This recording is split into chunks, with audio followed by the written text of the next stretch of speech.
अस्सलामु अलैकुम वरहमतुल्लाहि वबरकातुहू। मुहतरम नाजरीन, मैं हूँ आपका भाई हाफिज़ गुलाम मुस्तफ़ा सऊदी अरब से। मुहतरम नाजरीन, एक शख्स ने हज का दूसरा रुकन तवाफ़ ज़ियारत नहीं किया और वो अपने वतन वापसी आ गया। क्या इसकी बीवी इसके लिए हलाल रहेगी या हराम हो जाएगी? क्या अपनी बीवी से हम बिस्तरी सोहबत बोसो किनार कर सकता है? उलमा इकराम क्या फरमाते हैं? चीज़ उम्रा के बाद आदमी ने सफ़ा मरवा की सई के बाद हल्क और कसर नहीं करवाया, जैसा कि हमारे एक दोस्त के साथ अभी वाक़या पेश आया। वो इंडिया से अपने घर वालों को लाए और उम्रा के लिए लेकर गए। उन्होंने बैतुल्लाह का तवाफ़ किया, सफ़ा मरवा की सई की। सफ़ा मरवा की सई के बाद रश बहुत ज़्यादा था, जुमे का दिन था, छोटी बच्ची साथ थी, उसको बैतुल खला की हाजत आ गई। वो लोग अपनी बच्ची को बैतुल खला की तरफ लेकर गए तो उन्होंने कहा कि मदीना शरीफ जाना है, लिहाजा यहाँ हल्क नहीं करवाते, वहाँ चले जाते हैं, वहाँ जाके हल्क करवा लेंगे। लोग इस बात को समझ लें, उम्रा के अंदर दो फ़र्ज़ हैं, दो वाजिब हैं। पहला फ़र्ज़ इहराम बांधना। इहराम बांधने से पहले आप लोग गुस्ल कर लें या वज़ू कर लें, अपने ज़ेरे नाक बाल साफ़ कर लें, अपने जिस्म की सफाई कर लें, लब तराश लें, खुशबू लगा लें। उम्रा से यानी इहराम से पहले आप लोग खुशबू लगा सकते हैं। और इस तरीके से जब आप लोग खुशबू लगा लें तो इहराम के लिए दो चादरें होती हैं। एक चादर आप लोग ऊपर लेंगे, एक चादर नीचे तहबंद के तौर पे आप लोग बांधेंगे और उसके ऊपर बेल्ट बांध लेंगे। जब आप लोगों ने इहराम बांध लिया तो उसके बाद भी आप लोगों पर पाबंदियां शुरू नहीं होंगी। उसके बाद 2 रकअत नफल पढ़ लें। जब तक आप लोग नियत और तलबिया नहीं करेंगे तो आप पर इहराम की पाबंदियां शुरू नहीं होंगी। यानी आप लोग खुशबू भी लगा सकते हैं, अपनी बीवी से मिल भी सकते हैं। देखें, खाली इहराम के कपड़े पहनने से पाबंदियां शुरू नहीं होती जब तक आप लोग नियत नहीं करेंगे। असल इहराम के साथ नियत और तलबिया ज़रूरी है। इसलिए तो कहा जाता है जब आप लोग एयरपोर्ट से चलने लगे, एयरपोर्ट पर आ जाएं तो आप लोग इहराम बांध लें, नियत ना करें। अगर आप लोगों ने नियत कर ली और आपकी फ़्लाइट लेट हो गई, जहाज़ टेक ऑफ होने में आपकी फ़्लाइट लेट हो गई तो आपको परेशानी का सामना करना पड़ेगा। लिहाजा आप लोग नियत ना करें, आप जहाज़ में बैठ जाएं। जब आप लोगों का जहाज़ फ्लाइट टेक ऑफ कर जाए तो आप लोग उस वक़्त नियत कर लें। और मिकात से आप लोगों को नियत के साथ गुजरना ज़रूरी है। मिकात से बगैर नियत के गुजर जाएंगे तो दम आ जाएगा। लिहाजा मिकात से पहले ऐलान किया जाता है। अल्लाह के नबी सल्लल्लाहु अलैहि वसल्लम ने 5 जगह खाना काबा के इर्द गिर्द मुकर्रर की हैं जिनको मिकात कहा जाता है। इस तरीके नजद है, यलमलम है और ज़ात इर्क है। इस तरीके से यानी जो अल्लाह के नबी ने 5 जो मिकात मुकर्रर किए हैं उनसे आप लोगों ने नियत के साथ यानी उम्रा हज की नियत के साथ गुजरना ज़रूरी है। पहला इहराम बांधना। दूसरा बैतुल्लाह का आप लोगों ने तवाफ़ करना है। जब आप लोग खाना काबा के पास आए हैं तो दुआ पढ़कर दाखिल हों। बिस्मिल्लाहि वस्सलातु वस्सलामु अला रसूलिल्लाह, अल्लाहुम्मा फ़्तह ली अबवाब रहमतिक वसहिल लना अबवाब रिज़्क़िक। जब ये दुआ पढ़ लें, खाना काबा पर नज़र पड़े तो खूब दुआएं मांगे और अल्लाह ताला से ये दुआ करें, या अल्लाह मुझे मुस्तजाबुद्दावात बना दे। ये हज़रत इमाम अबू हनीफ़ा रहमतुल्लाह अलैह की दुआ है। उनके साथ उलमा की जमात थी।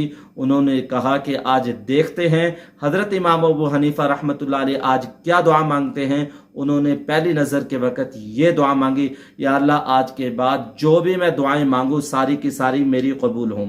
इसके बाद मुहतरम नाज़रीन, बाद लोग जब मस्जिद हराम में दाखिल होते हैं तो 2 रकअत नफल पढ़ते हैं, खूब दुआएं मांगे। दुआ मांगने के बाद लोगों ने तवाफ़ का जो स्टार्ट करना है, तवाफ़ को जो स्टार्ट करना है वो हजरे अस्वद से स्टार्ट करना है। आपका पहला चक्कर हजरे अस्वद से शुरू होगा और हजरे अस्वद पर ही मुकम्मल होगा। आप लोग तवाफ़ करते वक़्त अपनी नज़रों को सामने रखें, खाना काबा की तरफ नज़र और सीना न करें, सामने देख कर चलें। दुआएं आप लोगों को आती हैं जिनका तर्जमा मफहूम आप लोगों को आता है, वो दुआएं मांगे। रुकन यमानी और हजरे अस्वद के दरमियान ये दुआ मसनून है, रब्बना आतिना फिद दुनिया हसना व फिल आखिरति हसना वक़िना अज़ाबन्नार। یہ دعا جب آپ لوگ 7 چکر مکمل کر لیں مقام ابراہیم کے پاس یا اس کے پیچھے آ کے آپ لوگ 2 رکعت نفل جو واجب ہیں وہ پڑھیں. اس کے بعد آپ لوگ آب زمزم خوب پیٹ بھر کر پئیں. جب آپ لوگ آب زمزم خوب پیٹ بھر کر پی لیں تو اس کے بعد ملتزم کے پاس آ کر دعا رو رو کے اس کو چمٹ کر مانگے. یہاں پر دعا قبول ہوتی ہے. جب آپ لوگ دعا مانگ لے تو آپ لوگ صفا مروہ کی طرف جائیں. صفا پہاڑی پر چڑھ کر قبلے کی طرف منہ کر کے دعا کر کے اللہ سعی کی نیت کرتا ہوں اس کو میرے لیے آسان کر دیں. دیکھیں سعی کے اندر 14 چکر نہیں ہے، 7 چکر ہیں. سعی آپ لوگوں نے صفا سے شروع کرنی ہے. مروہ پہ آپ لوگوں کے 7 چکر پورے ہو جائیں گے. صفا اور مروہ 1 چکر اور مروہ اور صفا 2 چکر. آپ لوگوں نے 14 چکر نہیں لگانے، 7 چکر لگانے ہیں. اور میلان اقزران جو سبز لائٹیں لگی ہوئی ہیں وہاں آپ لوگوں نے دوڑنا ہے. اور وہاں کسی کو تکلیف دینے کا خدشہ ہو تو یہ بھی چھوڑ سکتے ہیں، ایک سنت عمل ہے. اور یاد رکھیے گا طواف کے پہلے 3 چکروں کے اندر رمل کرنا ہوتا ہے، یعنی سینے کو باہر نکال کر کندھوں کو اکڑا کر چلنا. یہ پہلے 3 چکروں میں کرنا ہے، یہ بھی سنت ہے. اگر کسی کو اس سے تکلیف ہو یہ بھی چھوڑنا ہے. جب آپ لوگ احرام باندھ لیں، بیت اللہ کا طواف کر لیں، صفا مروہ کی سعی کر لیں، اس کے بعد کرنا ہوتا ہے حلق یا قصر. اگر کسی آدمی نے حلق اور قصر نہیں کروایا اور اپنے وطن آ گیا، علماء یہ فرماتے ہیں اس شخص کو دم دینا پڑے گا. اگر کسی آدمی نے حدود حرم کراس کر لیا، حدود حرم سے نکل کر کسی آدمی نے حلق اور قصر کروایا تو اس کو حدود حرم کے اندر ہی اس شخص کو یعنی دم دینا ہوگا. تو یاد رکھیے گا عمرے کے اندر جو دوسرا واجب ہے حلق اور قصر ہے. حلق اور قصر کے اندر افضل یہ کہ آپ لوگ حلق کرائیں. آپ صلی اللہ علیہ وسلم نے حجۃ الوداع کے موقع پہ حلق کرایا اور آپ صلی اللہ علیہ وسلم نے دعا دی رحم اللہ المحلقین. صحابہ نے عرض کیا یا رسول اللہ رحم صرف محلقین پہ یعنی حلق کرانے والوں پر رحم فرمائے. تو اللہ کے نبی نے دوبارہ فرمایا رحم اللہ المحلقین، رحم اللہ المحلقین. تو چوتھی مرتبہ آپ صلی اللہ علیہ وسلم نے فرمایا رحم اللہ المقصرین. مردوں کے لیے افضل حلق کروانا، عورتوں کے لیے افضل قصر کروانا. اپنے سر کے چوتھائی حصے کے بالوں کو 1 پورے کے بقدر کتروانا، 1 پورے سے کم میں کٹوانا جائز نہیں. اگر کسی آدمی کے 1 پورے سے کم بال ہیں تو علماء یہ فرماتے ہیں اس کے لیے قصر جائز نہیں، اس کو حلق کروانا افضل ہے. تو محترم ناظرین حلق یا قصر جو کروانا ہے وہ احرام کھولنے سے پہلے کروانا ہے.